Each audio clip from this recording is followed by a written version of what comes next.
16페이지 초대교회에서 경쟁 봅니다.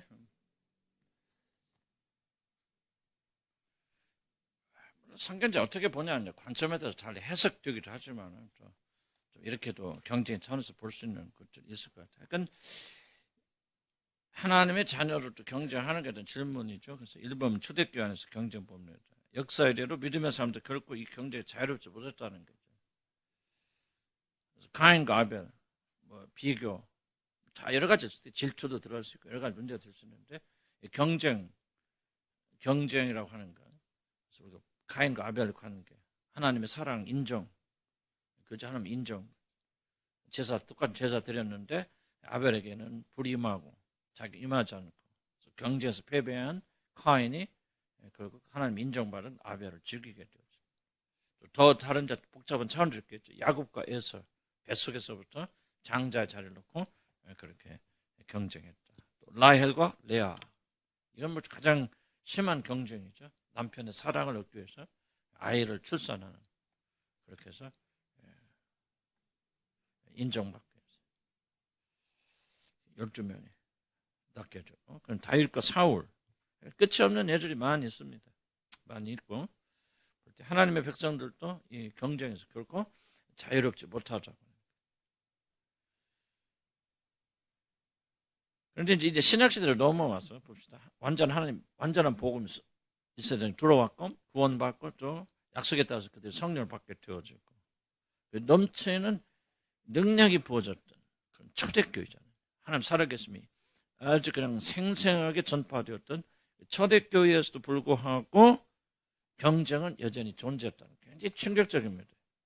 또 여러분들 이제 동의를 안 할 수도 있겠지만 그러나 사도들 안에도 경쟁이 꽤 있었다는 사실을 우리가 간접적으로 발견할 수 있어요.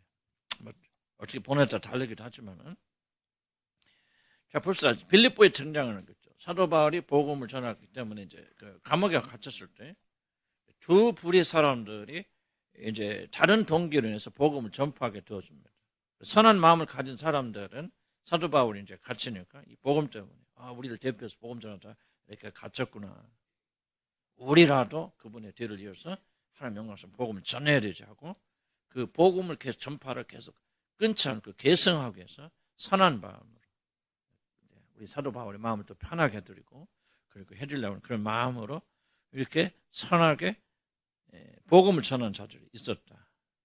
그러나 또 다른 한편의 사람들 뭐냐면 빌립보서 1장 10절 같이 한번 읽어볼까요? 나의 배임이 시작.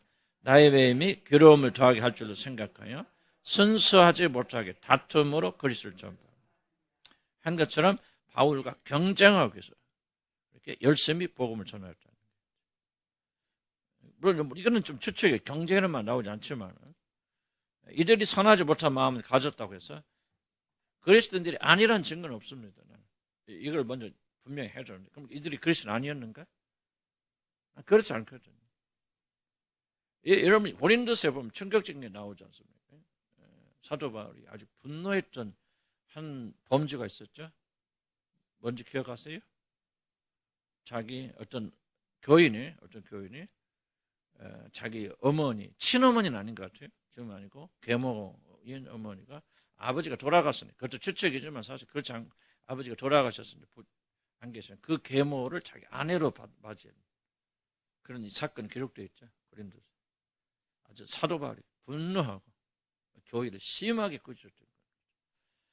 그러면 보세요. 그 당시에 율법적인 모든 면에서 정말 이건 말도 안 되는 일이 일어난 거죠. 그 사람이 거듭난 사람이 거듭나지 않은 사람인데 난 거듭난 사람이라고 봐야 된다고 생각해요. 왜냐하면 사도 바울이 후에 나오죠. 그래서 내가 그를 사단에 넘겨준 것은 넘겨줬단 말이야. 그러니까 너희들께 영과 함께해서 그를 사단에게 넘겨주었느냐. 사단에 넘겨준 건 뭐예요? 마지막에 그의 육은 멸하고 영은 구원하려 합니다. 그건 뭐냐면 이미 구원받은 사람이기 때문에 이렇게 사단에 내어서 지 멋대로 한번 살아보라. 그래서 밑바닥을 가봐서 그때 완전히 풍지박산이 나면 그때 이제 회개하고 이렇게 돌아오면 마지막 그의 영혼이라도 건질지 모르겠다. 그런 소망을 가지고 있었고요. 고린도 후서로 넘어오면 재미있는 표현이 나옵니다. 그 사람 꼭 지체한 건 아니지만 내가 그를 너무나 심하게 꾸짖은 것을 후회한다. 이제 교회가 그런 연약한 자를 받으라.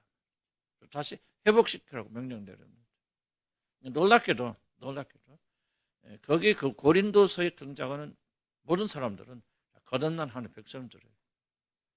그들이 상습적으로 그렇게 하진 않겠죠. 그러나 너무 우상 숭배와 음란의 문제 쩌들었던 그 시대 사람들이 주님께 돌아온 뒤에도 많은 그런 일들을 했다, 나는 그렇게 생각해요. 그러나 성경적인 그런 구절이 그들을 증언하고 있기 때문에 여러분들은 그는 구원받은 사람이 아니라고 말하는 게 더 쉬운 대답일 수 있겠지만 성경은 구원받은 사람의 증거들을 제시하고 있기 때문에 우리가 그렇게 받아들이는 게 굉장히 중요하다고 생각이 돼요.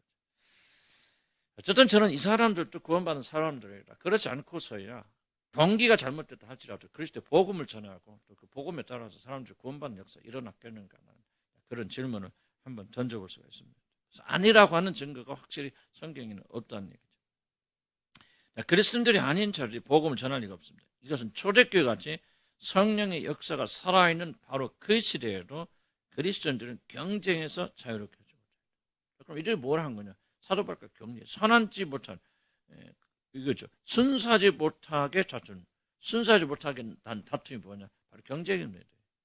사도 바울이 있을 때는, 살아있을 때는 그와 경쟁이 안 되죠. 그런 원체 말이지, 능력자이고 가는 건데 기적이 일어나고 헌신적이고. 그래서 복음 전했는데 이제 딱 들어가니까 뭐야? 아, 그래? 사도 바울이 없어도 그가 했던 이것을 우리도 충분히 할 수 있다는 것을 보여주겠다고 하는 순수하지 못한 동기로 복음을 열심히 전하게 되어져. 그래서 벌써 이들에게도 경쟁이 들어가 있다, 나는 그렇게 생각이 되어집니다. 이들은 바울이 자유롭게 복음을 전할 때는 그와 경쟁이 없었죠. 그 다음에 그가 옥에 갇힌 이상 그들을 제한은 아무 없었기 때문에 그래서 그들은 바울과 스스로 경쟁하며 누가 더 복음을 잘하는 능력인지 드러나기 싶었다. 물론 바울과는 아무 상관이 없는 거죠. 그를 스스로 이렇게 하는 거지만은 그런 경쟁적인 요소가 충분히 들어있다라고 하는 거예요. 그렇게 함으로써 사도를 누르긴, 자기들도 능력 있는 전도자는 사실을 만방에 보이고 싶은 거룩하지 못한, 순수하지 못한 다툼으로, 그래서 다툼은 복음 경쟁입니다. 복음된 걸 지금 사도 바울은 싸우는 게 아니에요. 누가 더 능력 있는 복음전, 누가 더 많이 사람들을 그리스도로 인도하는 이 다툼에 승리하려고 했죠. 초대교회도 어쨌든 이들이 올바른 사람은 아니었지만 그럼에도 불구하고 경쟁이 있었다는 거죠. 그러나 이들만이 경쟁한 것이 아니라는 거죠. 놀랍게도 사도 바울조차 경쟁에서 자유롭지 못한 것 같아요. 이 부분은 제가 조금 조심스러운 부분이고요. 번역과 해석을 달리할 수 있는 부분이에요. 부분인데 많은 학자들은 저와 동의하고 있는 상황이고 또 반대하는 사람도 있고요. 그래서 어떤 해석을 하는지 그거는 좀 여러분 자유롭게, 절대적인 진리는 아니니까 다만 이렇게도 볼 수 있다는 거죠. 사도 바울조차 경제에서 자유롭지 않았던 것 같습니다. 물론 복음을 소화해서 그랬지만은 사람들 앞에서 베드로를 꾸짖은 것이나 꾸짖죠. 율법을 자기 식사하는데 유대인들이 오니까 막 이방인들 갇혀다가 도망가 버리잖아요. 그러니까 많은 사람들이 가버리죠. 그런데 그를 면전에서 심하게 꾸짖습니다. 많은 분들은 이게 이제 복음만 보고 그래서 사도 바울이 복음을 수호하고 이렇게 해야만이 그런 좋은 동기도 있지만은 인간의 마음을 너무 순수하고 단순하게 보는 거예요. 나는 그 이상의 것이 충분히 있을 수 있다라고 저는 그렇게 생각이 들어요. 그것이 전체적인 요소는 아니지만 적어도 뭔가 베드로와 사이에서 굉장히 조금 사도권에 대한 그걸 보이지 않는 그런 다툼이 알력이 있을 수도 있다. 없을 수도 있겠지만 나는 있는 것이 정당한 것이. 왜? 그때 사도 바울은 뭐에서 가는 곳곳마다 도전받았냐면 네가 정당한 사도냐. 12 제자도 아닌데 왜 사도라고 네가 주장하고 다니냐. 무슨 근거로 네가 사도냐. 그 권위가 어디서 왔느냐. 지속적으로 사도 바울이 일생 동안 살면서 가장 큰 도전을 받는 다른 거 아니에요. 사도권에 대한 도전. 역사를 잘 보시고 사도 바울의 전기를 잘 보시면. 그래서 그는 무의식적으로 굉장히 사도권 방어에, 갈라디아서 보십시오. 사도권 방어에 대한 이해가 굉장히 많습니다. 왜 갈라디아서 그렇게 강조해서 자기가 사도라고 하는 사실을 강조하니까 사도권 도전을 받고 있기 때문에. 그렇다면 우리가 좀 심리적으로 볼 때 사도 바울이 물론 무의식이죠. 사도 바울이 경쟁한다 그렇게 하고 심한 것은 아니었을지 모르더라도 사도 바울 안에 베드로와 경쟁하는 마음이 없었다라고 100% 없었다라고 말하는, 그렇게 말할 수 있겠는가? 조금만 좀 우리가 생각해 볼 필요가 있다, 그렇게 생각이 되었습니다. 그 다음 밑에 달락 내려오면 물론 사도를 철저하게 변호하는 자료도 많죠. 그러나 성경은, 이게 중요한 얘기입니다. 그러나 성경은 사도들이 얼마나 위대한가를 말하기 위해서 기록된 책이 아닙니다. 이거 굉장히 중요한 부분입니다. 성경 해석 중에 원리입니다.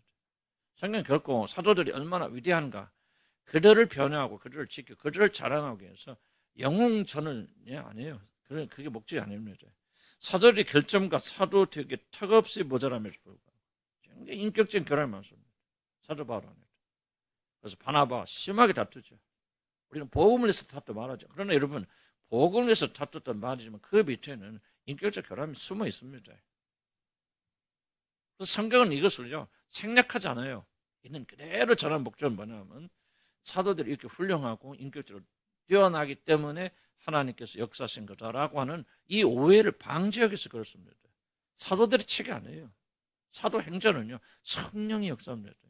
많은 사도행전이지만 실제 사도들을 통해서 성령께서 어떻게 역사하셨는가, 이렇게 턱없이 모자란 자들 불구하고 하나님께서 어떻게 그런 연약한 그릇들을 사용하셔서 자기 자신의 크신 영광을 드러내시는가는 하나님 자신의 이야기를 기록한 그 성경입니다. 이런 관점에서 안 보면요 굉장히 성경을 오해하고 써 있는 부분들이 많이 있습니다. 그래서 성경은 인간의 모든 실수를 적나라하게 가감없이 또는 어떤 의미에서 의도적으로 그렇게 성경에 기록합니다. 그래서 우리는 사도 바울의 이런 인격적 결함이 있다는 사실을 말하는 것이 굉장히 성경의 권위를 무시하는 것 같은 착각 속에 들어가죠.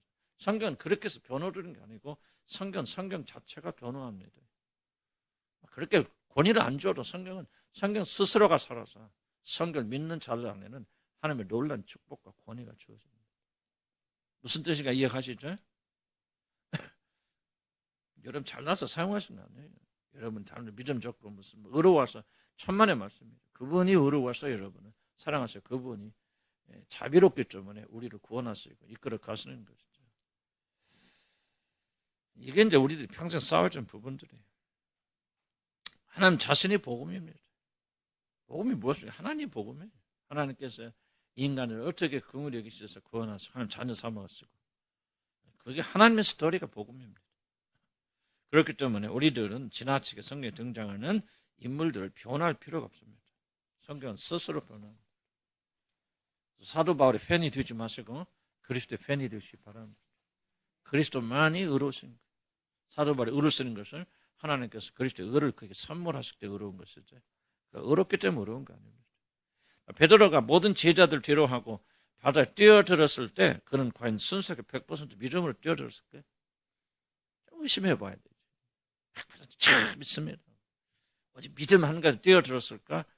그렇지 아니하면은 베드로가 다른 제자들과 경쟁해서 내가 얼마나 믿음이 좋은가를 보여주기는 마음이 하나도 없었을까요? 내가 왜 이런 말 합니까? 여러분, 주님이 잡혀가시기 전날에 뭐합니까? 베드로를 포함해서 모든 제자들 지금 성찬예식하고 다 하고 내가 너를 위해서 죽으리라 그렇게 했는데 뭐합니까? 누가 높으냐고 다투잖아요. 이렇게 제자들이 한 거예요. 오늘 저녁에 전체 돌아가시고 지금 예수님 심각하게 요한복음에 그 긴 설교하시고 그들에게 포도주 떡을 나누시고 예수님께서 치셔서 그들 섬기는 자가 되시. 그러고 났는데 뭐하는 그 제자들이 모여서 누가 더 높으냐. 예수님이 왕이 되면 누가 그다음에 국무총리가 이 순위를 정하자 말이죠. 베드로는 내가 한 말 그래도 제일 높은 수제자인데 왜 성령이 있어서 누가 예수님 당신을 이렇게 다퉜다 그 말이죠. 그런 사람이라면 베드로가 이러면 어떻게 그때는 막 바다에 뛰어들 때는 흔사하게 안 해요. 나는 그렇게 볼 수 없다 생각해요.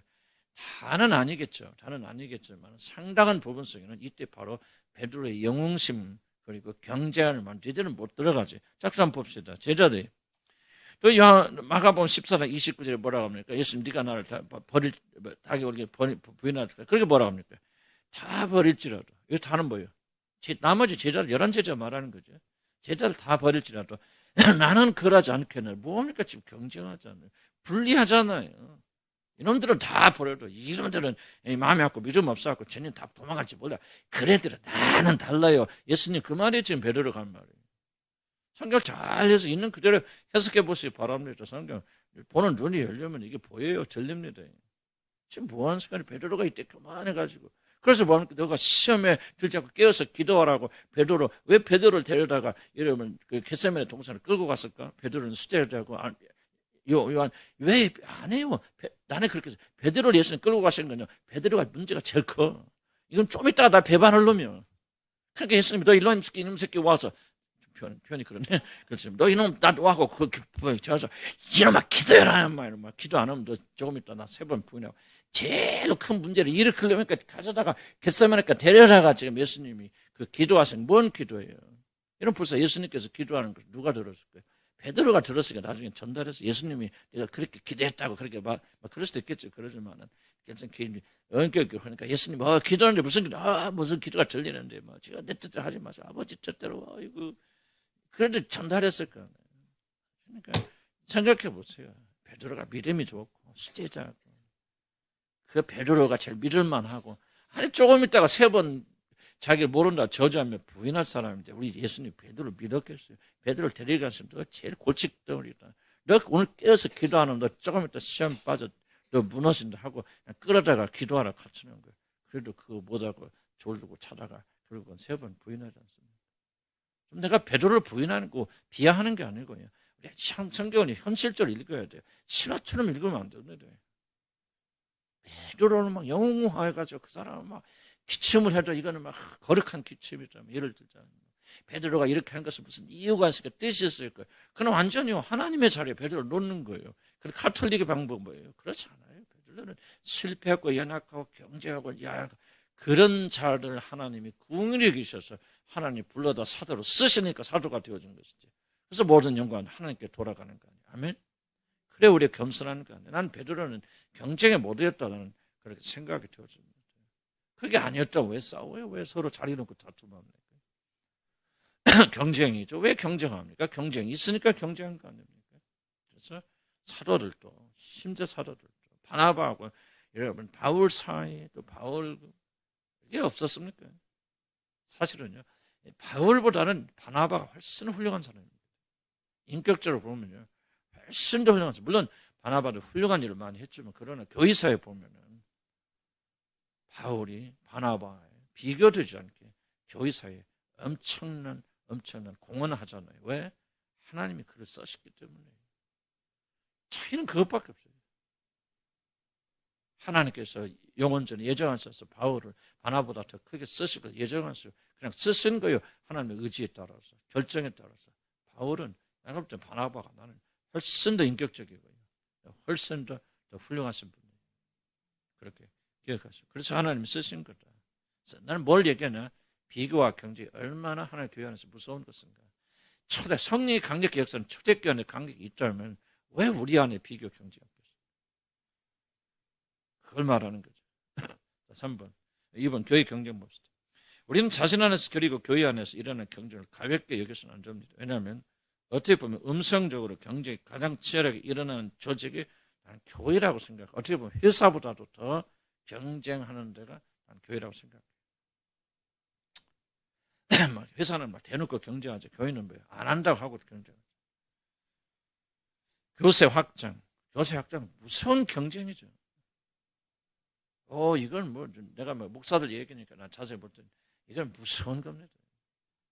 모든 것이 교세로 통하죠. 나는 그 목사님들 충격적이에요. 총회나 됐고 뭐 했을 때 10,000명 모이는 교회는 목사들은 결코 5,000명 모이는 목사들하고 이야기 안 한답니다. 1,000명 모이는 교회는 2,300 모이는 교회들하고 절대 섞이지 않는데요. 끼리끼리 모이는데. 난 총회 안 가요. 그런 거 안 가니까. 안 가지겠어. 30년 넘어요. 상관 잡고. 그런데 얼마나 충격적인지. 나는 세상의 구조보다 교회 구조가 더 타락됐다고 생각해요. 많은 교회에서. 사람들이 개적교 하는데요. 그거는 너무너무 당연한 표현을 생각해요. 나 교회를 무시하고 멸시해서 그런 거야. 나 교회 사랑하고 교회를 내 목숨보다 사랑하지. 우리가 교회 현실을 이해하셔야 돼. 여기서 우리 구원받아야 되고. 난 다른 게 우리 교회는 뭐 괜찮다 그 말 하는 것도 아니고 다른 게 비판하는 게 내 목적 아니에요. 난 됐으면 비판 삼가고 안 하려고 노력하고. 그러나 현실은 이해하잖아요. 바로 그 교인들이 저와 여러분이에요.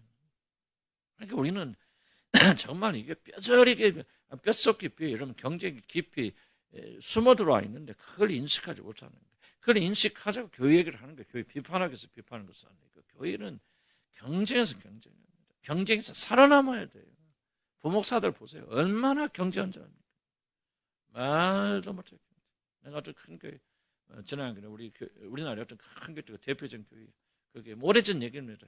그 교회에서 그 담임 목사님 은퇴하게 되는데 아주 훌륭한 목사님, 그 밑에 또 훌륭한 부목사님들이 있어요. 누가 담임 목사가 되는가 서로 경쟁이 일어나는데 그 담임 목사가 되신 분이 결과 어떤 분이 이제 은퇴 목사님이 선택을 받아서 담임 목사였는데, 근데 그 사람은 담임 목사의 눈에 들기 위해서 담임 목사님이 하신 그 설교집을 보고 그렇게 갔다가 그 목소리까지 흉내내기 위해서 그렇게 노력을 해요.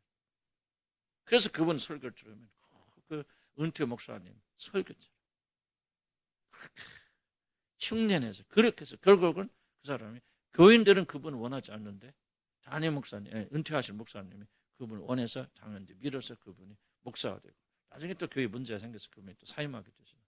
어려운 일이 있었는데 여러분 오랜 얘기 잘 모르실 겁니다.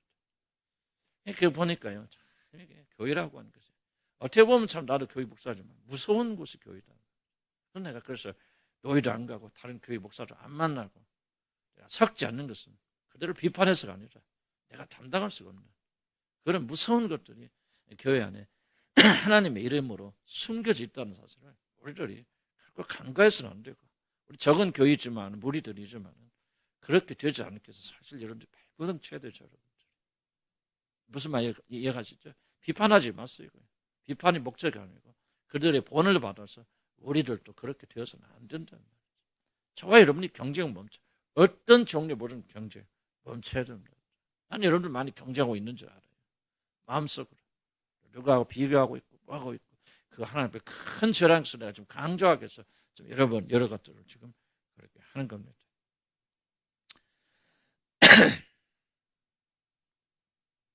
그러니까 뭐 거세학장 자신의 연구 성공을 가장 잘 표현할 수 있다고 믿어진 예배당 건축. 큰 교회들 지나갈 때는 나는 그렇게 아름답고 나는 솔직히 말해서 절이 그렇게 큰 것보다 교회가 그렇게 큰 게 좋아요. 근데 한편 질문은 하나님 과연 절 영감 받으실까? 믿지 않는 자들이 뭐라고 말할까? 꼭 저렇게 하면 지어만 하나님이. 하여간 좀 그런, 나는 옳은 건 아닐지 몰라도 그런 씁쓸한 마음, 한편은 좋은 마음이 있어요. 나는 솔직히 교회가 웅장하면 그보다 나쁠 거 뭐가 있습니까? 그러면 절은 막 그냥 웅장하게 짓고 교회는 뭐 그렇게 어디 학교에서 왜 그래야만 하나 영광 받습니까? 난 그것도 좋은 생각 아니라고 생각해요. 그러나 하나님 보실 때 어떻게 보실 것입니까? 만약에 누가 합니까? 저 교회는 100억 들여서 교회 돼서 우리는 200억, 적어도 200억은 드려야지. 저기 1000억 들였대. 우리는 2000억 합세자. 이런 식으로 만약 그렇게 되어졌다면 이 세계 교회 자랑할 수 있고, 또 세계 모든 사람들이 우리 교회에 와서 무슨 모임을 할 때도 정말 부끄러움이 없는 그런 랜드마크 같은 교회를 만들겠다. 이미 그거는 타락된 생각이에요. 그러니까 나는 더 깊이 가고 싶지는 않아요. 다만 건물들 뭐들, 그러니까 요즘 뭐예요? 하나님께서 이단들에게 팔아버리시잖아요. 이단으로 넘어간 교회가 얼마나 많습니까? 심해 교육에 막 교세해놓고, 하나님이 시작한 일은요, 나는 믿어요, 반드시 하나님 마치십니다. 그런데 하나님 시작하지 않은 일들은요 못 맞춰요. 그래서 그냥 몇백억 들여서 교인들이 헌금하고 뭐하고 막 눈물에 산 것들을 그냥 하루아침 이단, 지금 그런 게 많아요. 그런 교회들이 이단 특히 하나님의 교회가요 다 지금 하나님의 교회라 붙인 것들 다 교회를 산 것들이 이단들이. 그래 얼마나 가슴 아픕니까? 그러니까 그러나 물질적인 경쟁은 아닐지 모르지만 반대로 자신이 얼마나 다른 자인지, 얼마나 거룩한 자인지를 보여주기 위해서 무언의 경쟁을 얼마나 심하게 하는지도 모릅니다. 이 말이 다 맞는 말은 아니지만 농담처럼 해봅시다. 스톤끼리 가장 경쟁이 심할 때, 고대 중세 스톤끼리 어느 스톤이 더 경건한지, 어느 스톤이 더 말하자면 뭐랄까 수도를 더 잘하는지 경쟁이 아주 심했다. 자 보세요. 수도원이란 개념이 뭡니까? 그런 세속에 보는 걸 피하여 들어가는 동네가 수도원 아닌가? 그런데 그 수도원이 이렇게 서로 다른 수도원과 경쟁한다면 그렇지 않을 수도 있겠죠. 그러나 그런 이야기를 많이 듣지 않습니까? 예수파, 제수이파 같은 유명하잖아요. 그분들은 정치 집단화 되었는데 그 사람 다 수도원이에요. 수도원에 출발한 거예요. 그런데 왜 교황 선출하는데 그런 스토원파들이요 강력하게 뒤에서 다 조종합니다. 그러니까 알고 보면 스토원 운동이라는 게 참 이게 약간 그렇게 은혜스럽지 못한 것. 도대체 제가 말하고 싶은 그냥 세속이 싫어서 세상에서 분리되기 위해서 떠나간 스토원에서 가장 이렇게 경쟁이 심하다면 교회의 타락이 얼마나 심하냐. 우리가 스스로 깊이 깨닫고 반성해야 된다. 그러니까 저와 여러분이라고 해서 내가 강조하는 게 뭡니까? 경쟁에서 자유롭다고 착각하지 말라는 얘기죠. 저와 여러분도 심하게 경쟁할 수 있다는 거예요. 부패할 수 있다는 거예요. 그것을 제가 말하기 위해서 좀 이런 예들을 여러분에게 설명을 드린 겁니다. 그런 것을 누가 더 세속적인가로 보여주는 경쟁을 서로 하고 있습니다. 그리스도인이라고 경쟁에서 차이는 것을 아닙니다. 누가 더 복음 전하고 복음적이냐.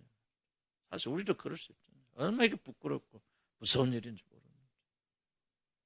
이게 지금 말도 못해. 나도 그런 경쟁 속에 있었죠.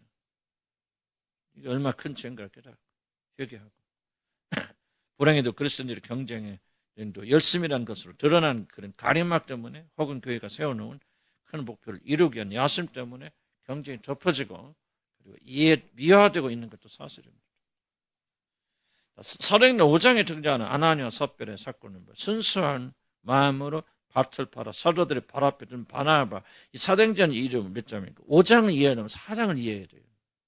왜 아나니와 삽비라에 나오는가? 아나니와 삽비라 사건에 바로 앞에가 뭐가 나오냐면 바나바. 지금 말하는 바나바 목사입니다. 바울을 거듭한 사람이죠. 바울이 버림받고 위험에 처했을 때 바울을 데려다가 자기 교회에서 부목사로 삼아서 오늘날 바울로 길러준 게 바나바입니다. 아주 유명한 바나바예요. 이 바나바가 뭐였냐면 순수하고 깨끗한 마음으로 밭을 팔아서 그 사도들의 발 앞에 둔 사건이 사도행전 4장 마지막 4장 37절에 기록하고 바로 5장 1절에 아나니와 삽비라 사건이 나요. 뭘 얘기하는 성경 문제는 뭐냐면 성경에 문제 중에 하나 뭐냐면 성경은 원래 장절이 없어요.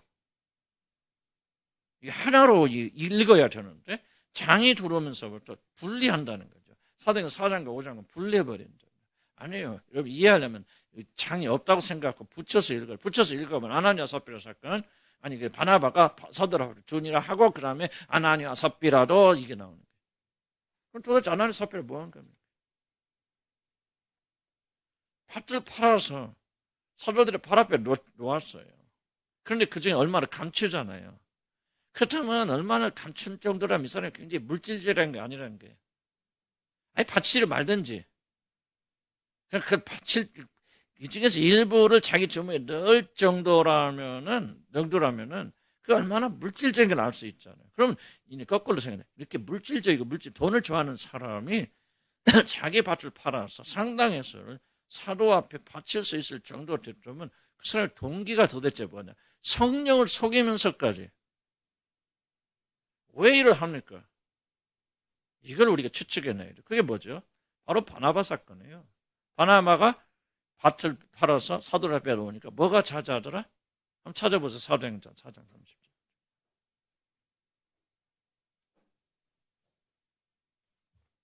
사도행전 4장 37절.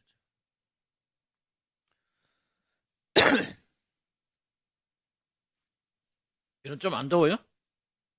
더웠죠? 나는 굉장히 더워. 에어컨 조금 낮추세요. 굉장히 땀나고 더워. 뭐라고? 읽어볼까? 시작.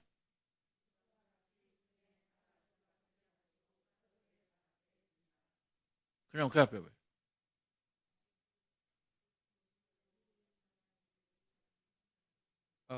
칭송하다는 말 안 나와요? 어디서 나오나? 자, 발 앞에 두었단 말이에요. 난 성경에 있는 줄 알았는데. 발 앞에 두었는데, 두으니까 뭐예요? 교인들이. 이건 자연적으로 생각하면 교인들이 굉장히 바나바의 평소 인격도 있고, 이게 바나바가 지금 집사 중에 하나인가? 아닌가? 하나인가? 그러니까 7 집사 중에 하나잖아요. 능력과 기적이만 일어나고, 그리고 바나바가 이런 헌신까지 하게 되니까, 교회에서 많은 칭송과 칭찬과 존경의 대상이 되게 분명하죠. 우리가 추측해보면. 그렇다면 아나니아 삽비라는 성령을 속일 것까지, 성령을 속인다고 그랬겠어요. 거짓말을 할 정도까지 자기 것을 챙기는 사람이 과연 발 앞에 내어놓는 동기가 무엇이에요? 하나님 사랑? 아니죠. 뭐가요? 바나바 사건 연결되죠. 바나바가 자기 재산을 팔아서 사도의 발에 두게 되었을 때 얻게 준 칭찬과 사랑과 인정과 교회 안에서의 위치, 이것이 바나바는 탐난 거죠. 아니, 바나바가 아니고 이 아나니아와 삽비라는. 연결해서 짚어봐야죠. 이것이 아나니아와 삽비라의 사건을 풀어가는 굉장히 중요한 열쇠입니다. 그래서 뭐 하는 거예요? 아나니아와 삽비라는. 바나바는 상관이 없지만 바나바 경쟁한 거죠. 적어도 바나바가 가지고 있는 교회 안에서 보니까 시기하고 질투하죠. 이번에 바나바 집사가 자기 땅을 팔아가지고 그 돈을 다 사다리 눕혀서 가난 자 구제하게 했대. 참 훌륭한 사람이 뭐야. 정말 그 사람 우리 믿을 만한 사람. 그 사람이 우리가 다음에 우리 교회 담임 목사 돼야지. 좀 이런 칭찬이라는 점. 그러니까 아나니아 삽비라, 특별히 아나니아 마음속에는 그런 강렬한 욕구가 일어날 거 아니에요. 시기하죠, 질투하죠. 그리고 그와 경쟁하죠. 그래서 그는 순수하지 못한 마음으로 팔아서 놓자고 하니 아까운 거에 다 놓잖아요. 그래서 그중에 일부를 감추죠. 그래서 하나님 속에다가 그렇게 죽은 거 아닙니까? 두 내용간에. 자, 이해가시죠? 자, 지금 또 하나 질문이 겁니다. 그럼 그렇게 하는 사람이 다 죽나? 그렇지 않죠. 아나니아 삽비라는 하나님께서 왜 죽이셨습니까? 모범 케이스요. 내가 볼 때는 모범 케이스 아세요?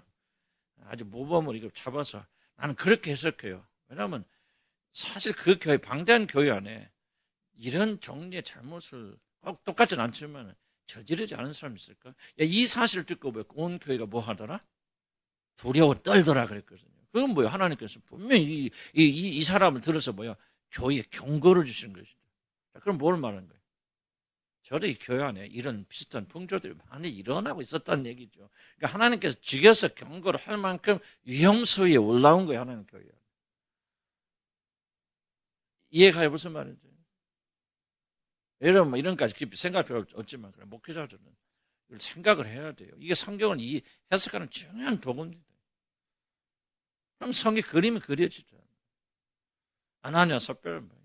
결국 그들이 노린 건 이게 중요한 해석입니다. 뭐를 바란 거예요? 사도의 인정, 사랑, 그 결과를 통해서 자기가 교회 안에서 얻어진 위치, 이걸 돈 주고 살라고 하는 거예요. 그것에만 중요한 목적이다. 그렇게 생각이 되죠. 그래서 우리 현대 교인들도 우리 매관매석이란 말이 있지 않습니까? 돈 주고 자리를 삽니다. 아까 얘기했죠. 어느 교회 보세요. 장로들은 몇 천만 원 돼야 돼. 뭐 회사 사장. 그런 재력이 없으면은 아예 장로 후보도 못 들어가. 지금 아나니아와 삽비라가 좀 돈 주고 산을 가고 해전 가고 다르다고 생각하세요? 다른 거는 하나님 그래도 안 죽이지. 하도 많으니까. 다 죽어버리니까. 이건 성경은 나는 그런 의미에서 우리 성경을 해석하는 목회자의 인물을 보면 2000년에 일어난 사건과 지금 현재 2021년의 간격을 좁혀줘야 돼요. 이해가세요? 오늘 지금 성경 읽을 때 이것이 오늘 지금 나에게 이런 일로 성경을 해석하지 않으면 성경은 의미가 없어요. 그때 한번 일어난 사건이 아니죠. 지금도 일어나고 있죠. 지금도 교회 안에서 얼마나 이런 일들이 많이 일어납니까? 지금 내가 전 재산을 바칩니다. 그런데 벤츠 타고 다녀. 거짓말하는 거 아니에요. 지금 교회 안에 그런 일 많이 했죠. 왜 우리 주님 한 교회는 절대로 헌금하신 분들의 명함을 안 밝히는지 주보에 왜 나있지 않는 걸 잘 이해하셔야 돼요. 여러분들이. 그냥 안 하는 거 아니에요. 여러분들. 왜 우리 교회는 결코 헌금하거나 헌신하거나 그런 사람을 영웅화하지 않는 걸 잘 이해하셔야 돼요. 왜? 성경적인 근거를 내가 이해하기 때문에 하는 거예요. 교회에서는 안 돼요. 그러면 아나니아와 삽비라가 수없이 일어납니다. 그럼 교회는 죽어요.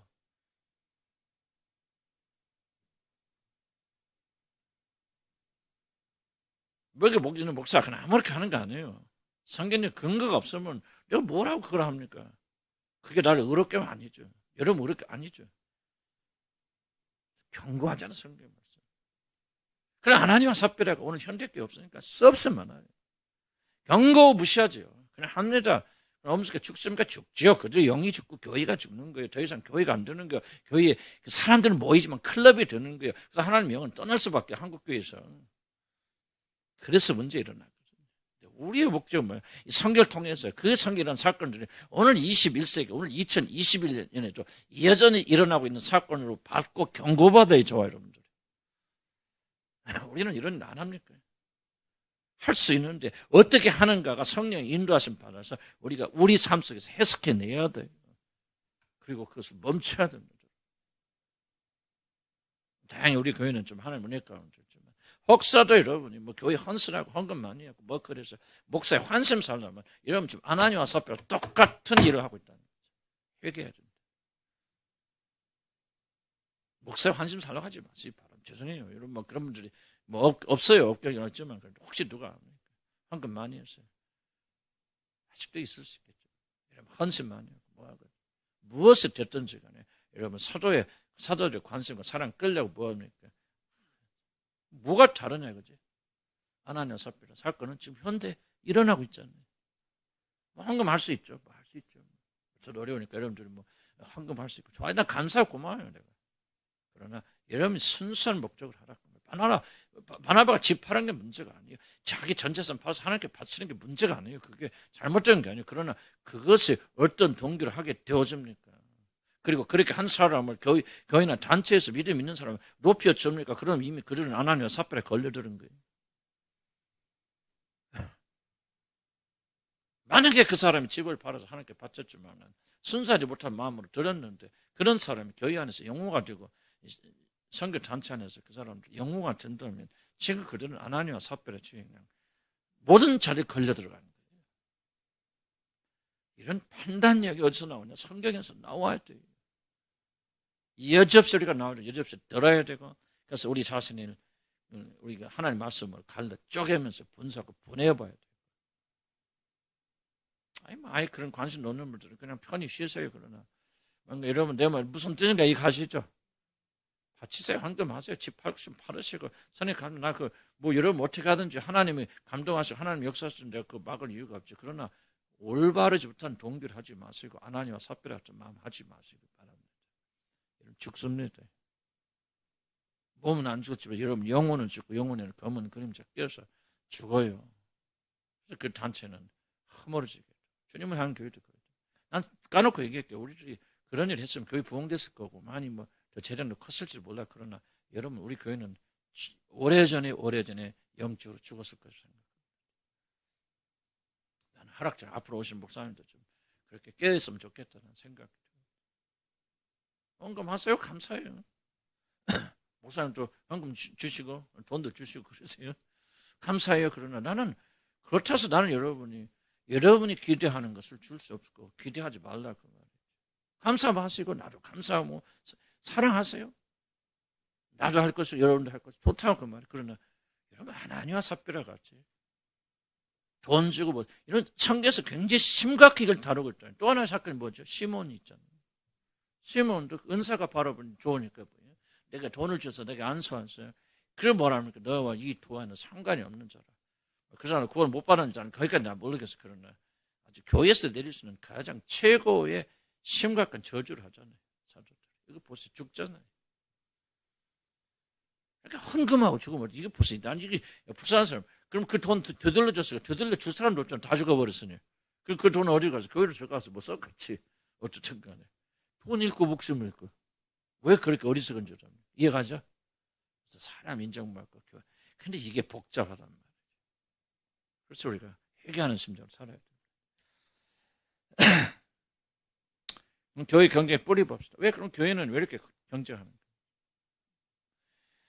중요한 것은 교회 안에서 경쟁은 사실 개인사의 연장이라는 사실입니다.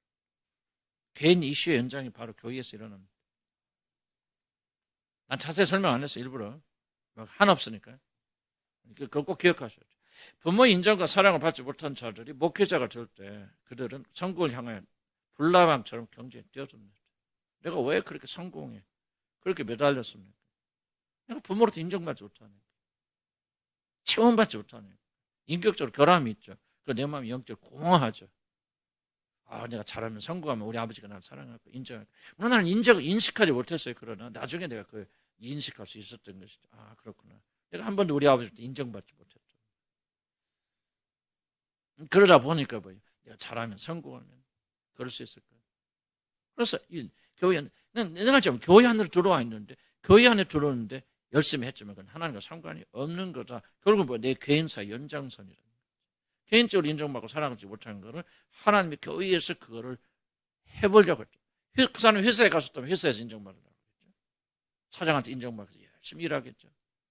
또 교회에서 교회에 들어오면 목사 인정받아서 열심히 일하겠죠. 각자 위치와 한계에 따라 다르겠지만 결국은 개인적으로 만족하지 못하는 것을 교회 안에서 그래서 교회가 어렵고 복잡한 거예요. 물론 성공한 자들이 다 그렇다는 뜻은 아니지만 적어도 성공에는 중요한 동기가 된다는 사실. 특히 교회는 이게 중요합니다. 특히 교회는 이 세상에 존재하는 모든 조직 중에서 가장 가족 구조와 비슷하기 때문에. 왜 교회에 오면 사람들이 망가집니까? 왜 그렇게 문제가 막 이슈가 많습니까? 물론 문제가 많은 인간들이 오니까 그렇겠죠. 좀 건강한 사람들은 안 오죠, 교회. 그러나 뭔가 좀 공허하고 허전하고 자기 믿을 거 다 떨어지고 문제 있으니까 오는 거 아니에요. 그래서 교회는 사실 문제투성이에요. 그런데 더 왜 교회 와서 왜 이 문제가 더 드러나느냐? 교회는 굉장히 가족 구조와 비슷하기 때문에. 각자 가정에서 미해결된 문제들이 다시 재현되는 그런 장소가 됩니다. 예를 들면 목사와 사모는 아버지, 어머니를 상징하고 또 그런 영적 역할을 담당해 주죠. 그렇기 때문에 어렸을 때 일어났지만 아직 해결되지 않은 가정사에 얽힌 것들이 종종 교회 구조 안에서 마치 자신들이 부모가 다시 살아난 것처럼 반복하게 됩니다. 이해가지 무슨 말 설명할 필요 없죠? 교회는 가정하고 비슷해요. 그래서 여러분이 목사님을 보면 좀 아버지 같은 마음 들어요? 좀 듭니까? 당연히 어느 교회 가나 사실은요. 목사님들은 나이가 젊어도 내가 젊었을 때 30살 뭐 그랬을 때도 80대 할아버지를 나한테 왜? 일단은 영적인 아버지고 나 그렇게 생각이 되어지고 그런 어렸을 때 시절로 돌아가기 때문에 아버지 또 사모님을 보면 어머니 같은 그런 느낌을 가지게 돼요. 물론 이것이 굉장히 장점이기도 하고 좋은 점이기도 하고 그래서 교회 구조 안에서 많은 상처들이 치유가 되어집니다. 그래서 이 가족 구조라고 하는 것은 굉장히 좋은 거예요. 장점이에요. 그런데 이걸 나쁘다고 말하는 것이 아니라 그렇기 때문에 교회에 들어오면 뭐가 다시 살아나게 되냐면 옛날의 가족에서부터 상처받았거나 이루지 못했던 이 소원들이나 이런 것들이 교회에 들어오면 다시 살아나게 된다. 이해가지 무슨 뜻이에요? 아버지에게 인정받고 사랑받지 못한 사람은 아버지와 비슷한 목사에게 인정받고 사랑하려고 하는 마음이 오랫동안 들려. 이런 결혼의 목적 중에 하나는 뭐냐면 그 남편에게 사랑받기 위해서 결혼하는 거 아니에요. 아버지로부터 인정받지 못하고 사랑받지 못한 거를 남편에게로 가서 하려고 그러는데 남편 해줘요, 안 해줘요? 안 해주는 게 아니에요. 못 해주는 거죠. 남편은 그런 역량이 없어요. 아예 어떤 인간도 아버지가 아니에요. 그렇기 때문에 실망한 사람들이 교회에 나오죠. 교회에 나와서 목사님이 그 일을 해주기를 기대하고 그렇게 포기했던 것들이 슬금히 살아나면서 교회가 어려울 수밖에 없는 것은 이 가족 구조 안에서 오래전에 가지던 문제들이 다 다시 살아나기 때문에. 구체적으로 그것이 무엇인지 너무 방대하니까 저는 설명 안 하려고. 이 부분은 여러분 수업에서 내가 말해왔기 때문에 이해가죠? 그래서 교회는 시끄러워요. 그리고 교회는 다른 면으로 표하면 좋은 치유의 장소가 되는. 그래서 교회 같이 좋은 치유의 장소도 없어요. 그런 데서 또 어렸을 때 받은 상처들이 이제 이해가 돼요. 문제는 뭐냐면 이걸 과도하게 요구하게 될 때 서로가. 이때 문제가 일어나고, 자, 경쟁이 일어나죠. 자, 그러면 나 혼자만 그런 마음으로 왔겠어요? 다른 교인들도 비슷한 마음을 가지고 있겠어요? 그렇죠. 그런데 어떻게 합니까? 목사는 다 살아갈 수 있어요, 없어요? 없겠죠. 그러니까 뭐예요? 자연히 교인들끼리 그렇죠, 경쟁하죠. 그래서 뭡니까? 경쟁이 실패하면 에이, 우리 아버지나 목사나 똑같네. 너도 그놈이네 하고 교회 떠나네요. 많은 사람들이 교회 떠나는 건 다른 거 아니에요. 자기들의 뭐랄까 소원이 내적 요구가 충족되지 않을 때 떠나옵니다. 믿음이 없고 그거는 내가 생각할 때는요. 그런 것은 별로 큰 요소가 아니라고 생각해요. 우리가 보이는 것처럼 복음이 막 안 그래. 떠나는 이유는 자기 내적 욕구가 충족되지 않을 때 다 떠나는 거예요. 여러분들 하여간 좀 설명할 필요 없이 다 이해가시죠, 무슨 말인지. 그래서 경제하려면 그래 뭐야 돼? 경쟁에서 해방되려면 자기 어떤 그런 가족들이 가지고 있었던 어렸을 때 상처나 이런 것들이 해결돼요, 주님 안에서. 이 해결되지 않으면 경쟁은 잘 멈추지 않습니다. 그래서 우리가 치유가 필요한 거죠. 치유라는 게 꼭 정해진 방법이 있는 거 아니에요. 그러나 치유는 자기가 이런 문제가 있고 그리스도 안에서 이 문제 있다고 인식만 해도 상당히 많은 부분에 치유가 일어납니다. 성령께서. 그렇구나 자꾸 들으면서. 그래서 이제 여러분이 이제 내면으로 충족하게 채워지게 되면 다른 지차들과 경쟁할 필요가 없죠. 채워졌습니다. 자, 그럼 봅시다. 경쟁은 우상숭배.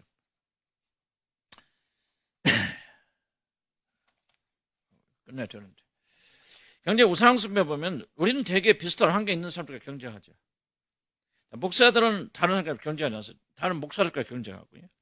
학생들은 학생들과 경쟁하고 아이들을 가진 부모들은 다른 아이들을 가지고 있는 부모들과 경쟁하지 전혀 그렇지 않은 사람과 경쟁하지 않습니다. 그럼 비슷한 환경의 사람들과 경쟁 이유는 뭐냐? 바로 그들이 관심하는 영역이 겹치기 때문에. 관심하는 영역이 겹치지 않으면 경쟁하지 않습니다. 이 말이 상당히 중요합니다. 아이들이 있다고 해서 다 하는 거 아니에요. 아이들을 통해서 뭘 하려고 하는 관심이 겹치면 경쟁하고 이 관심이 겹치지 않으면 경쟁하지 않습니다. 그럼 봅시다. 그러나 단순히 같은 영역에 있다고 경쟁하는 것은 아니다. 목사란 이유 때문에 다른 목사 경쟁하고 공부하는 자녀들이 있다는 이유 때문에 다른 학부를 무조건 경쟁하는 것이 아닙니다.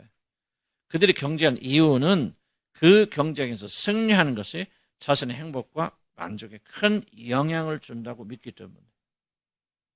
이게 중요합니다. 실패한다 하면은 나는 모든 행복이 물 건너갈 거야. 그렇게 생각하면은 경쟁하게 되죠. 학생들이 가진 부모들이 경쟁하는 것은 자녀들이 공부를 잘해서 성공하면 자신의 꿈을 이룰 수 있다고 굳게 믿거나 자신의 수치를 덮을 수 있거나 성공하면은 그리고 자신의 텅 빈 마음을 채울 수 있다고 그리고 이런 열망을 가진 사람들이 다른 자녀들 가진 자들과 경쟁하게 돼요. 나는 이런 열망이 없다. 나는 뭐 자식을 통해서 무슨 행복이나 행복은 위로부터 나오고 주님부터 나오는 것이지. 아이고 자식은 그냥 제대로 길러서 그냥 나가면 되는 것이지. 그냥 내 자식이 기르는 거지. 나는 자식 통해서 내가 성공할 거 그런 아무런 의사가 없어. 그럼 옆집에서 아무리 자식들이 그 성공을 해도요 별로 뭐 관심 안 갈 수는 없겠지만 별로 상처 안 받아요. 그런데 뭐냐? 내가 굉장히 자식을 통해서 성공했던 것이 메말르잖아요. 거기가 목매달잖아요. 그러면은 다른 자식을 가지고 있는 사람과 심하게 경쟁하게 돼요. 이해가죠? 무슨 말이지? 같은 또래 집단이라서 다 경쟁하는 건 아니다. 이해가 겹쳐야 된다. 그 이해라는 건 뭐야? 내가 이 차를 가지면 벤츠차를 타면은 내가 정말 행복할 거야. 만족할 거야. 이 타면 나는 괜히 좋을 거야. 그렇게 믿고 있는 사람은 옆에 있는 사람이 벤츠차 사면요 굉장히 어렵고 경쟁하게 되죠. 이해가죠? 뭐 차가 무슨 뭐 그런가? 차 타고 뭐 차는 그냥 편리한 수단이지 뭐. 아니 소나타 차는 소나타도 얼마나 좋아. 뭐 제일 나쁜 게 뭐야? 옛날엔 모닝도 좋은 차지. 그러니까 모닝이 됐건 뭐가 그게 뭐야? 이렇게 생각하면은 같은 차를 왔다 갔다 해도 차 때문에 경쟁하지 않는다. 자 이해가요? 굉장히 중요한 겁니다. 여러분. 자, 이걸 뭘 말하는지.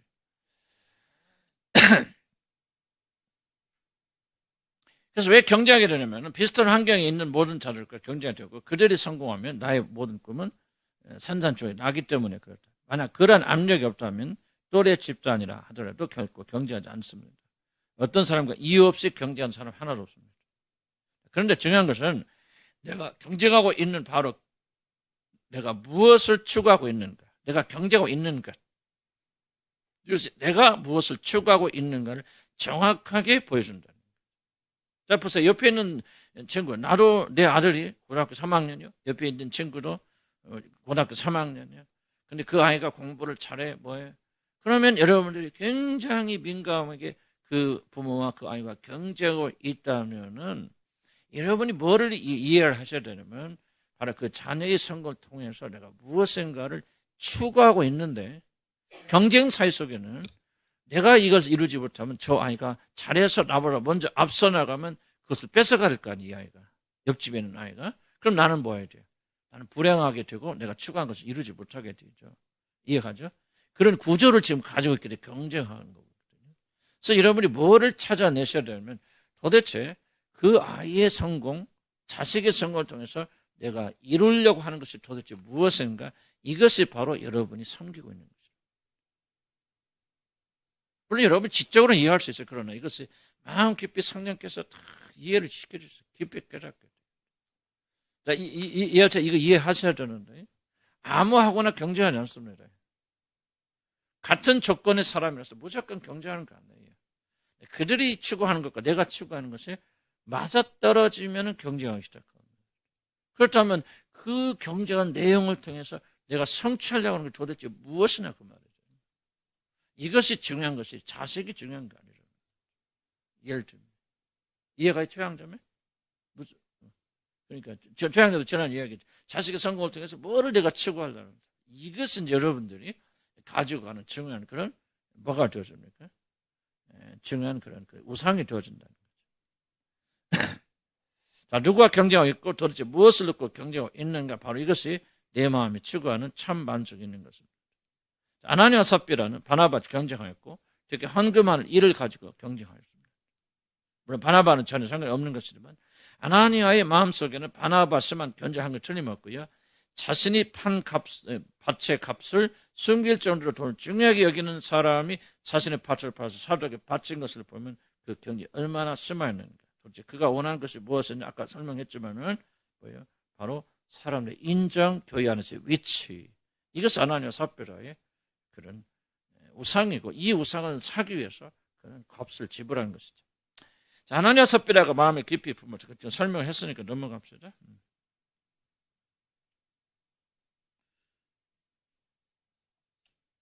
자, 밑에 20페이지 밑에 세 번째를 보면 아나니아 삽비라는 사람들의 인정과 칭찬을 받는 것, 즉 사람들이 그들이 진정한 하나님이 된다. 그래서 우상을 뭡니까? 우상은 사람이 되죠. 아나니아 삽비. 그러면 사람이 뭐할까? 인정과 칭찬. 사람들 인정과 칭찬이 우상은 아니에요, 사실은. 인정과 칭찬 누구로부터? 사람에게. 그래서 결국은 그 사람은 사람을 섬기게 되고 나중에 그 사람 불행해도 사람이 종이 됩니다. 그래서 그 사람은 사람의 노예처럼 살게 돼요. 사람을 두려워하고 사람 무서워하게 되었습니다. 이것도 남편의 인정과 사랑을 받고 남편의 사랑을 절대화하게 되는 사람들은 나중에 보세요. 그 남편을 굉장히 두려워하게 되었습니다. 무서워하게 되었습니다. 그리고 그 남편으로부터 일생 종처럼 노예처럼 그렇게 통제되며 살게 되었습니다. 그러나 뭐예요? 그 사람이 왜 그 남편을 두려워하게 되죠? 남편을 받는 인정과 사랑과 뭐가 됐든 경제적 안정이 됐든. 그런데 그런 것들은 부수적이 아니고 결국은 사람을 섬기기 때문에 사람의 종이 되어진다. 각자 케이스가 좀 달라요. 근데 좀 여러분들이 좀 심각하게 생각해야 될 그런 영역이다. 저는 그렇게 생각이 들어요. 그래서 그런 자신의 목숨을 걸고 바로 이것을 위하여 바나바와 경쟁하는 것이죠. 경쟁은 이와 같이 우리들의 우상이 무엇인가를 적나라하게 우리가 나타내죠. 드러내죠. 경쟁을 통하여 얻고자 하는 것들 바로 이것들이 우리들이 섬기고 추구할 우상들입니다. 나는 누구와 무엇을 놓고 경쟁하고 있는가를 자세히 살펴 회개하여 우리는 우상 숭배고. 그런데 이 부분을 말하는 게 쉽지 않겠죠. 공개적으로. 왜냐하면 공동체 안에서 내가 누가 경쟁할 때 쉽지 않잖아요. 왜냐하면 그 들은 사람도 기분 나빠. 하는 사람도 이상해. 공동체 영향을 주니까 조금 쉽지 않을 거죠. 약간 좀 아리끼리한 그런 부분이긴 하지만은 반드시 좀 찾아야 됩니다. 자, 다섯 번째 경쟁과 조정입니다. 21체 이 부분은요, 상당히 어려운 부분이에요. 어쩌면 여러분들이 해당이 될 수도 있고 안 될 수도 있어요. 특히 목회자 제 자신에게서 굉장히 많이 경험한 거고, 누군가를 컨트롤할 수 있는 어떤 위치에 있는 분들에게 있어서는 굉장히 크게 반드시 사용해야 되는 부분이고, 여러분들 안에 이런 성향이 있을 수도 있고, 그런 사람이 지도자의 위치에 오르게 되면 막 그 사람을 파괴하는 굉장히 강력한 부분. 그래서 좀 해당이 될 수도 있고 안 될 수도 있지만 좀 참고하시기 바랍니다. 비교와 경쟁이 아주 심각해진 이유 중에 하나는 뭐냐면 사람들은 비교와 경쟁이라는 도구를 통해 사람들을 조종하려 하기 때문에 자기 자신이 아니라 다른 사람을 비교하죠. 특히 지도자들은 비교라는 도구를 통해서 사람들 경쟁 구도로 몰고 갈 수 있습니다. 격렬한 차원과 선한 것을 본받는 차원에서 사람들 앞에서 다른 지체들을 칭찬할 수 있습니다. 사람들 앞에서 다른 지체를 칭찬하는 것이 나쁜 게 아니에요. 경쟁의 사도들도 사용하는 중요한 기법입니다. 예수님도 그렇게 생각해요. 바요나 시몬아, 너를 이를 알게 하시는 성령이시다. 지금 누구 앞에서? 제자들 앞에 칭찬하셔야죠. 우리 주님도 칭찬합니다. 그러나 이게 이제 참자하죠. 참자는 뭡니까? 아무런 어젠다 뭐라 할까? 의도가 없어요. 그걸 통해서 무엇을 얻고자 하는 제2의 숨겨진 목적이 없어요. 이게 참자합니다. 예수님께서 베드로를 칭찬할 때 그냥 칭찬하신 것이지. 이걸 칭찬을 해서 다른 놈들 지금 이해하지 못하는 놈들 좀 더 자극을 줘서 그 사람들이 좀 잘 열심히 하도록 그렇게 해야 되겠다. 이게 바로 거짓자예요. 예수님은 그런 목적이 없어요. 그냥 베드로가 잘하면 아무런 것도 없이 순수하고 깨끗하게 그렇게 칭찬하는 겁니다. 참자예요, 이게. 그러니까 참자로는 이렇게 칭찬할 수 있고 다른 사람 앞에서 격려할 수 있고 다른 사람을 꾸짖을 수 있습니다. 근데 인간이란 그렇게 단순하지 않죠. 참자로 말하는 인간은 거의 불가능합니다. 그래서 뭔가 무의식 속에서라도 내가 이 사람 칭찬해서 다른 사람과 이 사람을 비교시키고 경쟁시켜서 다른 사람들도 열심을 좀 해서 내가 원하는 것을 얻고 이루어 되겠다고 하는 숨어있는 목적에서 자유로울 수 있는 사람은 거의 없다는 얘기죠. 있을 수도 있겠죠. 또 성령께서 역사하시 성령 충만할 때는 그렇게 할 수도 있겠지만 그렇지 않은 경우라면은 무슨 말 이해합니까? 순수하게 깨끗하게 아무런 목적이 없어요. 참자로 말하기는 거의 불가능합니다.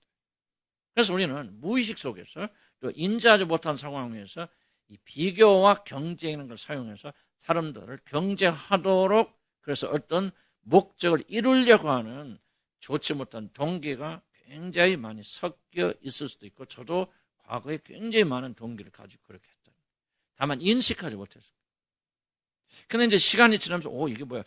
내가 나를 볼 수 있게 되었을 때가 있죠. 지금 내가 이거 하는 게 의로운 거예요. 지금 내가 뭐 하고 있지? 내가 하는 것이 다 자연스러운 게 아니에요. 성령께서 우리에게 눈을 열어주시면 뭔가 자기 행위를 분석할 수 있게 되어져요. 난 이게 굉장히 변화의 중요한 차이다 생각했죠. 그래서 어느 날 생각하는 거예요. 내가 지금 뭐 하고 있나? 조종하고 있는구나. 이걸 통해서 다른 사람을 싸움을 붙이고 있구나. 그런 얘기를 성령께서 내한테 보게 해주신 거예요. 알게 해주신 거예요. 근데 나만 있는 게 아니에요. 여러분 다 있어요. 성령 역사하실 때는 자기 것을 먼저 보여요. 남의 거 안 보입니다. 마귀 역사할 때는 거꾸로예요. 자기 거 안 보고 남의 것만 보여요. 이게 이제 그러나 어쨌든 간에 이게 우리가 보인단 말이에요. 이게 우리 변화의 시점이에요. 저는 굉장히 이게 내 안에 강력하게 있구나 하는 것을 나는 깨달았어요. 성령 깨닫게 주셨어요. 그때부터 내가 다 없다. 그렇게 못해. 난 그런 말 할 수가 없어요. 나는 인간인 걸 알기 때문에. 그다음 그 때문에 현저하게 달라질 수 있었다. 왜? 달라질 수 있던 이유는 내가 이해하기 때문에. 이게 얼마나 악한 행위인가를 내가 할 수 있죠. 그러다가 어느 날 육신이 오면 나도 모르는 새끼 하기 주죠. 그래서 또 회개하게 되어서. 일단 저와 여러분 안에는 뭐냐? 다른 사람을 비교하면서 아까 얘기했죠. 부모들이 얼마나 이 비교를 하면서 뭐하죠? 결국은 조종하죠. 선한 목적을 가지고 있죠. 그렇게 조정해서 자녀들이 나쁘게 되어라. 그런 목적을 가지고 하는 부모는 아무도 없겠지만은 그러나 이 조정이라고 하는 것은 결코 선한 결과를 만들어낼 수 없단 말이에요. 우리 부모들 특히 부모들이 둘이나 셋이나 되는 부모들은 다 이런 것을 무슨 말인지 이해가지죠. 설명 필요 없이 여러분 다 해왔죠. 지금도 그럴 수 있는 거고 목회자들은 아주 이거를 잘하는 사람이 교회로 부흥시켜요. 그래서 솔직히 까놓게 큰 교회 목사들이 하늘나라 가서 상 받기는 내가 볼 때는 조금은 어렵지 않을까 그런 생각도 좀 들어요. 내가 이게 정치하게요. 정치하는 사람들 전부 기묘하게 이걸 조작. 국민들의 여론이 별거 없습니다. 조작하는 거 조작. 이게 능수능란하게 하는 사람이 훌륭한 정치라 그런 사람이 대통령 되는 거예요. 그러니까 누가 대통령 돼도 사실은 나라가 엉망이죠. 우리나라는 그런 거 아니에요. 미국도 마찬가지고. 그렇습니다. 자, 고린도서 8장 1절, 2절 보면요. 사도 바울도 이 경쟁, 비교시킵니다. 이걸 이해하려면 성경을 좀 폭넓게 이해해야 됩니다. 자, 이건 뭐냐? 고린도 교회에 헌금 이야기를 하는 과정에서 나오는 이야기입니다. 너희들이 헌금하라. 내가 갔을 때 내가 빈손을 그때 준비가 안 돼갖고 그냥 빈손으로 올까 두렵다. 그러니까 내가 가기 전에 미리 가난한 자를 돕기 위해서 많은 연금을 헌물을 좀 쌓아 놓아라 하면서 어디냐? 마게도니아 이야기를 하는 거예요. 자, 한번 읽어볼까 형제들아.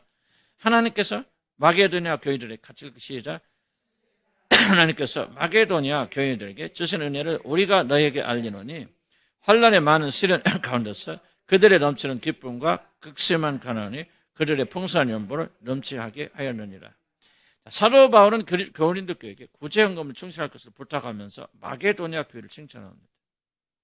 물론 사도 바울은 고린도 교인들을 사모하기 위해서 이들을 칭찬한 것이다, 선한 의도가 있었다는 사실 나는 분명히 의심하지 않아요. 그러나 적지 않은 지도자들은 사람들이 마음을 조작하고 조정하기 위해서 자신을 또 모르는 사이 비교를 이용하여 사람들 경쟁하도록 붙일 수도 있다. 주목하세요. 왜 치유가 어렵냐면요, 이러한 것들이 습관이 되면 그때부터 인식작용은 끝나버립니다. 습관이 뭐죠? 습관이 뭐를 습관이라고 말하죠?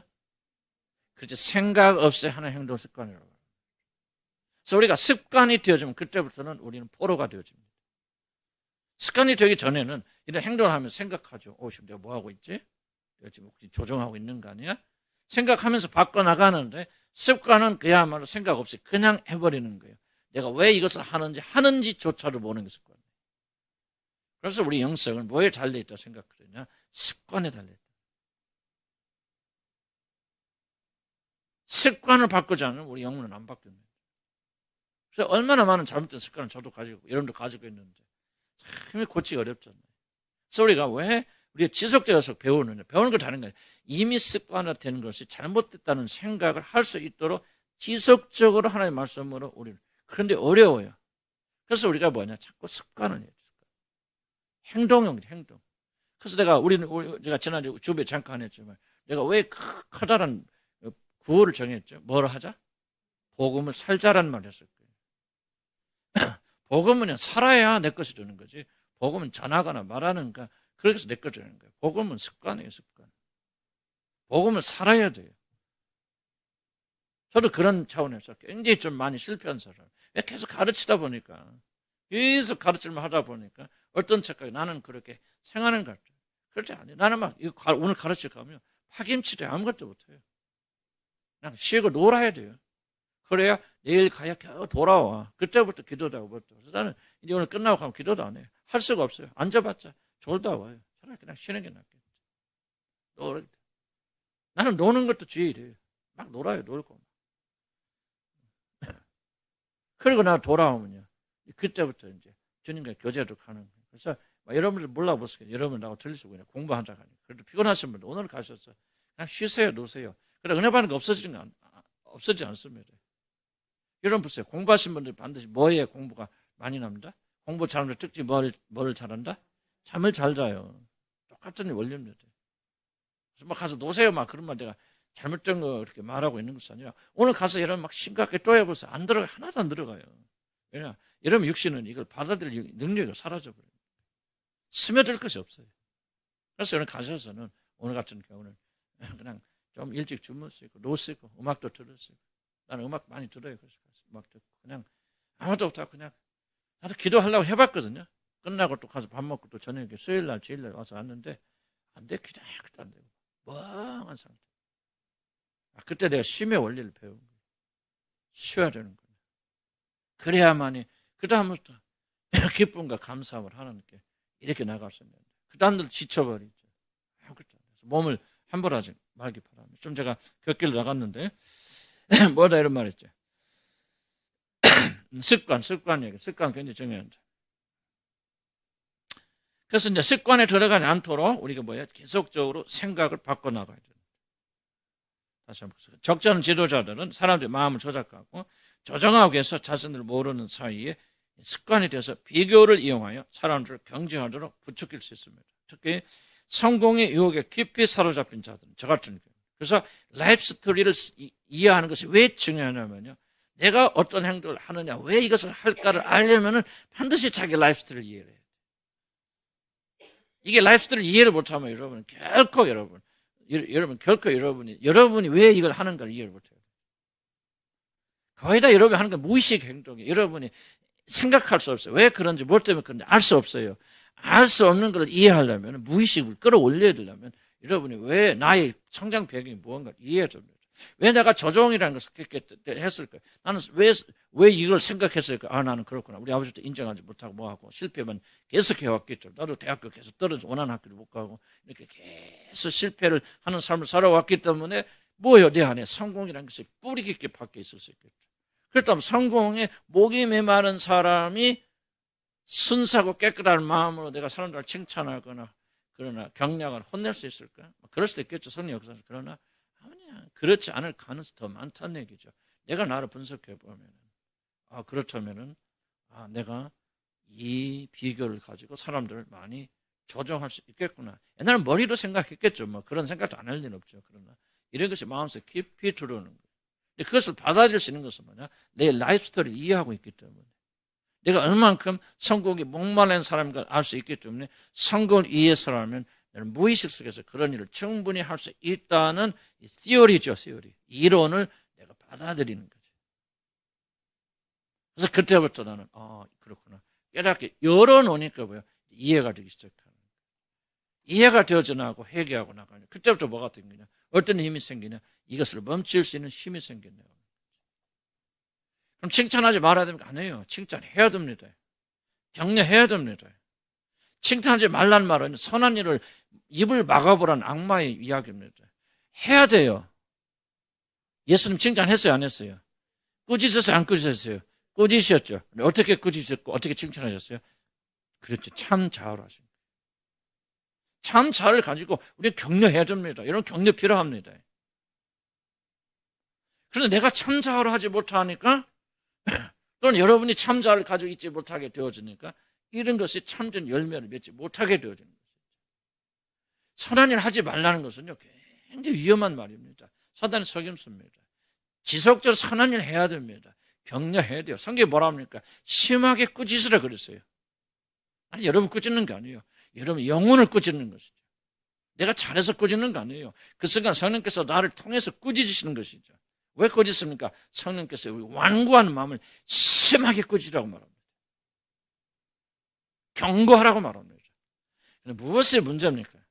참 좌우로 하지 못하고 인간의 육이 섞여 들어와서 거짓 좌우로 내가 꾸짖고 거짓 좌우로 격려하고 거짓 좌우로 칭찬하니까 그게 문제인 거죠. 근데 우리들의 숙제는 선한 일 하지 않는 것이 선이 아니에요. 무조건 칭찬하면 사람들이 격려하면 사람들이 다 그렇게 한다. 문제 일어납니다. 왜 일어나냐면 칭찬하기 때문에 일어나는 게 아니에요. 거짓 좌우로 하기 때문에 일어나는. 어떤 목적을 가지고 사람들이 아부하잖아요. 아부하면 항상 관계 문제 일어나죠. 어떤 사람이 나한테 칭찬하는데, 내가 이거 아니야. 날마다 자세한 얘기해요. 어떤 분이 나는 칭찬해. 우리 교회에서 일어났더니, 내가 이분이 이런 사람이가 이 사람 내가 그때부터 마음을 창을 닫아버린 계기가 뭐냐면 그 사람이 나에 대해서 뭘 칭찬을 하는데 이거는 아니다. 내가 확 보이는 거예요. 그 사람이 거짓자. 너무 강력하게 보이는 거예요. 그때부터 마음을 딱 닫아. 이건 아니다. 성령께서 딱 깨닫고 옛날 같으면 내가요. 기분 좋겠죠. 내가 이런 사람이 이렇게 나를 고맙게 여기는지 너무 고마워. 그런 말을 좀 내가 좋았겠죠. 그런데 나도 어느 정도 그 거짓자에서 벗어나고 있기 때문에 참자로 보니까 너무 역겨운 거예요. 그때부터 내가 여기까지다. 딱 문을 딱 닫아버린 거예요. 이해가 하시기 바랍니다. 참 좌우로 하면 문제 없어요. 참 좌우로 하면 성리 역사하십니다. 참 좌우로 격려, 여러분 칭찬하죠. 격려받아요. 그래서 그 사람 선한 것이 자라납니다. 거짓자로 하면요, 거짓자가 자라나요. 무슨 말 이해합니까? 우리는 칭찬하고 격려하고 때로는 진실로 사랑 가운데 진실을 말해줘야 돼요. 꾸짖을 줄 알아야 돼요. 꾸짖지 못하면 뭐. 근데 되게 목회자들 왜 꾸짖어요? 성질 내면서 꾸짖어요. 나도 그럴 때가 많아요. 아직도. 그래서 이게 내가 바라보면 이건 옳은 거 아니에요. 사람들이 감동받지 않아요. 지금 그러나 어느 날을 보면 성령에 의해서 참사로 진실을 말하기를 했던 사람들이 눈물이 맺히면서 감사함으로 받을게요. 어떤 사람은 나한테 그래, 목사님 왜 이렇게 요새 나 안 웃네요. 너무 섭섭해요. 나 요즘 잘 안 웃네요. 왜?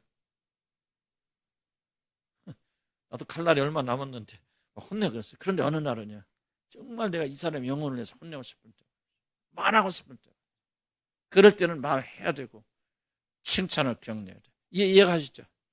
저 여러분은 거짓자에서 자유롭잖아 아직은. 그래서 사실은 우리가 칭찬도, 내가 왜 칭찬할 때 동기를 살펴야 돼. 내가 왜 이 사람이에요? 기계처럼 막 하지 마세요. 그거는 아무런 열매가 없어요. 상대가 들으면 역겹습니다. 진술을 하자면 역겨워요. 그런데 뭐가 있습니까? 그때 생각하잖아요. 내가 왜 이걸 하려고 하는지, 무엇이 나의 거짓자고 참자고, 그러니까 생각할 필요가 있다는 거죠. 그래서 우리가 굉장히 큰 일이고, 특별히 목회자인 제가 굉장히 강조되는 부분, 내 스스로 강조되는 부분이 뭡니까? 우리는 비교와 조정, 경제 같은 사람들 조정할 때가 굉장히 많이 있다. 여러분 자녀들 향해서 그렇게 말할 수 있다. 니네 친구는 이번에 어떻게 했는데, 공부를 열심히 해서 그럴 때 뭐 하는 거예요? 조정하는 거지. 공부 열심히 하라. 그렇게 하지 말라 그렇게 말하는 거죠. 책을 사, 나는 그 책 선물 안 합니다. 절대. 책 선물은 뭐예요? 조정이죠. 이거 입고 좀 이렇게 됐어요. 내가 말을 하고 싶었는데 나 당신하고 싸울까 못할까 봐 같아. 이 책 읽고 좀 속 좀 차리세요. 사실 그거예요. 물론 은혜 받고 싶어 나누는 것도 있겠죠. 그런데 그거라도 뭐예요? 그 은혜를 받으라는 얘기가 너 이 은혜 없잖아. 그 말이거든요 지금. 그러니까 책 선물을 받고 사람들이 거의 다 내가 볼 때는 90% 이상 기분 나빠합니다. 분수들 받았다고 생각하는데 선물은, 그래서 그 폴 트루니에도 얘기합니다. 선물이라는 책을 보면요, 선물은 잘못하긴 책 얘기 그 얘기하면 그 사람 얘기합니다. 책 선물은 굉장히 민감한 것이다.